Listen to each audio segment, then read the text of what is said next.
Hello friends, क्या S R academy commerce institute के YouTube channel पर एक बार फिर से आपका हार्दिक स्वागत है।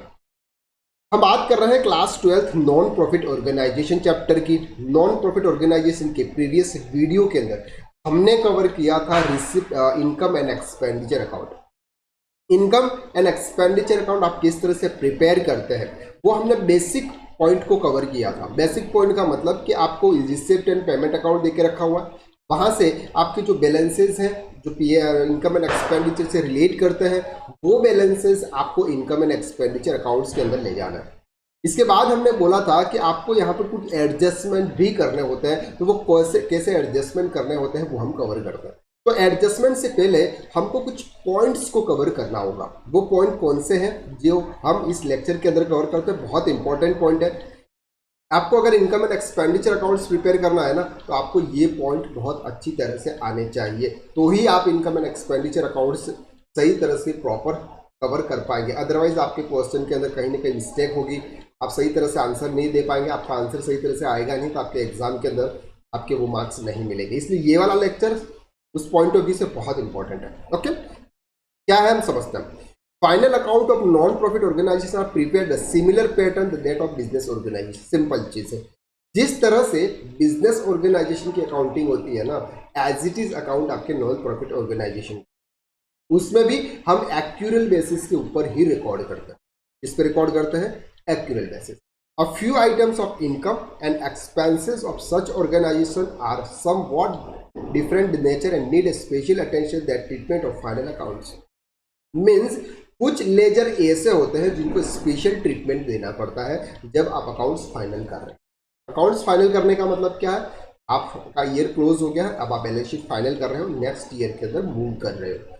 दे are particular of this organisation, some of the common peculiar items are explained is under। सबसे पहला जो आता है वो आता है सब्सक्रिप्शन। नॉन प्रॉफिट ऑर्गेनाइजेशन के अंदर सब्सक्रिप्शन सबसे इंपॉर्टेंट है। सब्सक्रिप्शन का मतलब होता है कि आपके जो मेंबर्स होते हैं वो आपको एवरी ईयर सब्सक्रिप्शन के रूप में कुछ ना कुछ अमाउंट जो आपने फिक्स किया हुआ है वो पे करते हैं एज ए ट्रस्ट। ओके, तो वो क्या होता है, कभी कभी कोई पर्सन आपका पे नहीं करता है। जैसे आपके 200 मेंबर्स है, जिसमें से 200 मेंबर्स से 190 मेंबर्स ने पे किया, 10 मेंबर्स का पैसा बाकी है जो नेक्स्ट ईयर आएगा। तो जब नेक्स्ट ईयर आएगा, लेकिन आया कितना है 190 मेंबर्स का, तो जो 10 मेंबर्स का नहीं आया है उसको भी हमें कैलकुलेट करना पड़ेगा, उसका एडजस्टमेंट हमको करना पड़ेगा। यही बोलता है subscription account. Subscription is a membership fee paid by the members on annual basis. This is the main sources of income of such organization। आपके जो ऑर्गेनाइजेशन है नॉन प्रॉफिट ऑर्गेनाइजेशन, उनका मेन सोर्सेज है, क्या है उनका मेन सोर्सेज है। Subscription paid by the members is shown as receipt in payment, receipt and payment account and income of income and expenditure account. आपको रिसिप्ट एंड पेमेंट अकाउंट दे रखा है, वहां से आपको इनकम एंड एक्सपेंडिचर अकाउंट बनाना है। जब आपको इनकम एंड एक्सपेंडिचर अकाउंट बनाना है, उस पर सब्सक्रिप्शन आता है, सब्सक्रिप्शन को आपको एडजस्ट। ओके, यहाँ पर कुछ आपको एग्जाम्पल्स दे रखे हैं, कुछ एग्जाम्पल्स मैं आपको यहाँ पे क्लियर करवा देता हूँ, ध्यान से समझना। फॉर एग्जाम्पल हम बात करते हैं मिस्टर रमेश शर्मा। कौन है मिस्टर रमेश है, उन्होंने क्या किया, किसी ट्रस्ट की उन्होंने एक मेंबरशिप ली हुई है जहां से उनको सब्सक्रिप्शन देना है। फॉर एग्जाम्पल किसी ट्रस्ट के 100 मेंबर्स है, जिसमें हमारा रमेश भी है। ठीक है, एक मेंबरशिप की फीस है for example 5000 rupees, yearly fees होती है 5000। 99 मेंबर्स ने फीस दे दी 5000, लेकिन एक मेंबर ने अभी तक फीस पे नहीं की है उस साल की, तो हम बोलते हैं 5000 रुपीज। ये इस साल की इनकम है लेकिन रिसीव नहीं हुई है। एक्यूरल बेसिस क्या बोलता है, एक्यूरल बेसिस बोलता है कि जो एक्सपेंसेस और जो इनकम जिस ईयर की है आप उसे उस ईयर में रिकॉर्ड कर लो। जो एक्सपेंसेस जिस ईयर का है उसे उस ईयर में रिकॉर्ड कर लो, जो इनकम जिस ईयर की है उसे उस ईयर में रिकॉर्ड कर लो। तो ये बोलता है आपका एक्यूरल बेसिस। तो इनकम एंड एक्सपेंडिचर अकाउंट भी एक्यूरल बेसिस सिस्टम्स के आधार ही काम करता है। ओके, तो यहाँ पर हमने देखा कि फॉर एग्जांपल ये 5000 रुपीज़ अभी अमाउंट रिसीव नहीं हुआ है, तो ये कब रिसीव होगा, नेक्स्ट ईयर रिसीव होगा।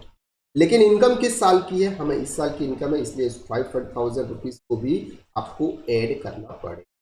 ओके, आगे एक सम आता है, सम को इजीली में हम कवर करते हैं। यहाँ पर ये सम है, उसको बहुत इजी वे में कन्वर्ट करता है, आपको क्लियर हो जाएगा। Illustration number 5, receipt and payment account for the year ended March 31st, 2017, the subscription receive were ₹2,50,000। अब आपको सब्सक्रिप्शन कितना रिसीव हो रहा है समझना आराम से। सब्सक्रिप्शन कितना रिसीव हुआ, ₹2,50,000। Okay, additional information given is follow. अब ये जो ₹2,50,000 है ये उन्होंने रिसीव किए फॉर एग्जांपल 16-17 के। किसके किए, 16-17 सबसे इंपॉर्टेंट पार्ट है, आराम से समझना। 16-17 के उन्होंने ₹2,50,000 रिसीव किए।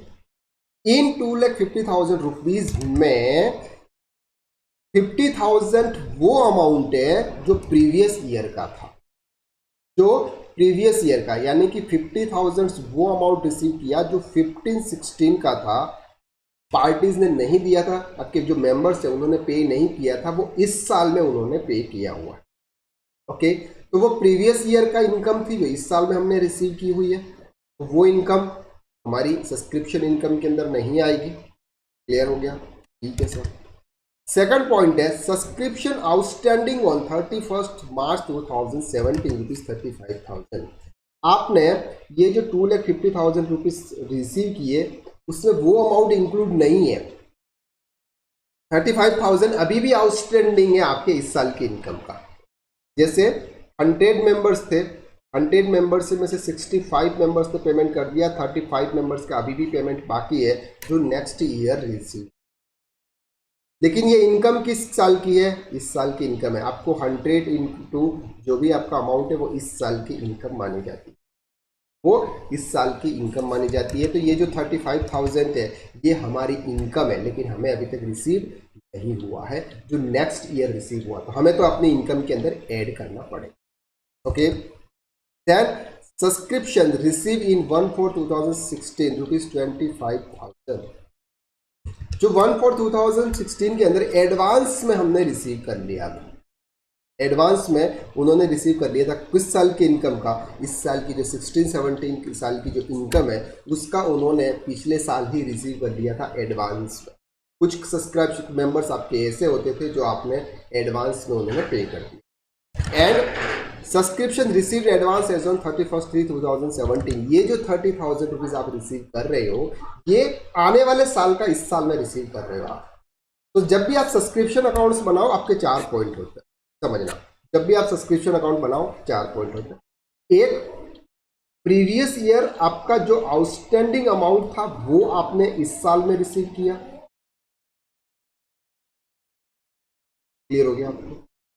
जो प्रीवियस ईयर का आउटस्टैंडिंग था वो इस साल में रिसीव हुआ, तो वो हमारी इनकम नहीं है। क्लियर हो रहा आपको? वो हमारी इनकम नहीं है। दूसरा, इस साल में हमने आउटस्टैंडिंग हमारी ये जो इनकम है वो अभी तक पार्टी ने दी नहीं है, जो अगले साल देगी, तो ये हमारे लिए क्या है, इनकम है। इस साल की इनकम है लेकिन वो अगले साल देगी, हमको अभी तक पे नहीं किया। जिस तरह से ये आउटस्टैंडिंग था इसी तरह से इस साल का भी आउटस्टैंडिंग हो जाता नेक्स्ट ईयर में। तीसरा, प्रीवियस ईयर एडवांस में आ चुका था, प्रीवियस ईयर का कुछ अमाउंट, इस साल का जो अमाउंट है प्रीवियस ईयर में ही एडवांस में रिसीव हो गया था, वो इस साल की इनकम मानी जाएगी। और आने वाले साल का इस साल में रिसीव हो गया, आने वाले साल यानी कि जो आने वाला ईयर है उसका पेमेंट कुछ अमाउंट हमारे इस साल में आ चुका है, तो वो हमारी इस साल की इनकम नहीं होगी। ओके, तो यहाँ पर ये जो सम दे रखा है उसको हम थोड़ा सा कवर कर लेते हैं अच्छे से, तो आपको क्लियर हो जाएगा। क्या दे रखा है, सब्सक्रिप्शन रिसीव, सबसे पहले आपको यहाँ पे लिखना है receive, 2,50,000। Okay, subscription outstanding on 1 April 2016 ₹50,000, ये 1/4/2016 को 50,000 रुपये आउटस्टैंडिंग थे, मतलब प्रीवियस ईयर की इनकम थी लेकिन हमको रिसीव नहीं हुई थी, जो हमने इस साल में रिसीव की हुई है। तो ये हम क्या करेंगे, माइनस करेंगे, माइनस करेंगे, क्योंकि जो पैसा रिसीव हुआ 2,50,000 उसमें वो पिछले साल का रिसीव हुआ, तो इस साल का तो रिसीव नहीं हुआ, इसलिए हम क्या करेंगे, उसको लेस करेंगे। लेस क्या करेंगे, outstanding as on 1 April 2016 50,000 rupees. Okay, चलो। Subscription outstanding on 31/3/2017 rupees 35,000। ये जो पैसा है ना, ये हमारे इस साल की इनकम थी लेकिन रिसीव नहीं हुआ है, तो हमें क्या करना है, यहाँ पे ऐड करना है। आउटस्टैंडिंग एज ऑन मार्च 2017 कितना अमाउंट है, 35। Okay. Subscription receive in advance as on 1 April 2016। 2016 में आपने कुछ अमाउंट एडवांस में ले लिया था, वो आपने इस साल की इनकम का एडवांस में ले लिया था, तो ये भी आपकी एडवांस है, तो ये भी ऐड होगी हमारी। Advances and on 1/4/2016 how much amount, rupees 25,000। अब एक और बच गया, इसमें बोला हुआ सब्सक्रिप्शन रिसीव इन एडवांस 31/3/2017। अगले साल यानी कि नेक्स्ट ईयर जो आने वाला है उसका कुछ अमाउंट एडवांस में आ गया 30,000। जो 2,50,000 जो रिसीव किया ना, उसमें 30,000 वो अमाउंट है जो एडवांस में हमने रिसीव किया हुआ अगले साल का, तो ये माइनस हो जाएगा हमारा advance amount as on 31/3/2017 how much amount, 30,000। Okay, तो क्या करना है यहाँ पे, 2,50,000 2,50,000 30 90 2,90,000, राइट? नहीं, ज़्यादा हो जाता है ना, 2,85,000। चलो इसका हम कैलकुलेशन कर लेते हैं। 2,50,000 प्लस ये अमाउंट हो जाएगा 55 40 60 3,10,000। कितना ये, 3,10,000। 3,10,000 में से 50 तो 2,60,000 2,60,000 में से 30 2,30,000। 2,30,000 रुपीज आपकी सब्सक्रिप्शन इनकम है। कितनी इनकम है, 2,30,000 रुपीज आपकी सब्सक्रिप्शन इनकम है। अगर उसे अकाउंट वाइज देखें, लेजर वाइज अगर उसे देखें तो हम लेजर वाइज भी कवर कर लेते हैं, ध्यान से एक बार कर लेते हैं ताकि आपको कंसेप्ट क्लियर हो जाए।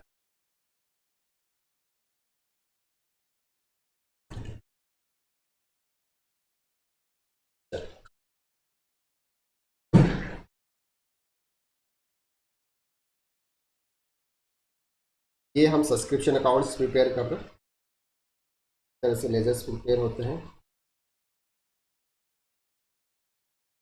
पर्टिकुलर अमाउंट, पर्टिकुलर सबसे फर्स्ट में आपको दे रखा है सब्सक्रिप्शन रिसीवर 2,50,000, तो क्या एंट्री होगी, bank account debit to subscription, तो आप लिखेंगे बाय बैंक अकाउंट 2,50,000। क्लियर है?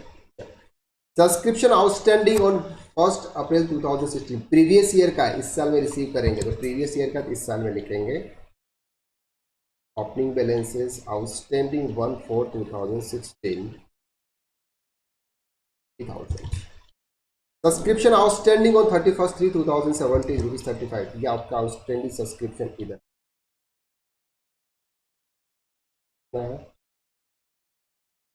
35। Subscription receive in advance as on 1 April 2016, ये एडवांस में रिसीव हुआ, ये भी यहाँ पे आएगा। कितना अमाउंट है, 25। Okay, then subscription receive in advance as on 31/3/2017, ये हमने आने वाले साल का इस साल में रिसीव किया, इसलिए हम उसको डेबिट कर देंगे यहाँ पे 30।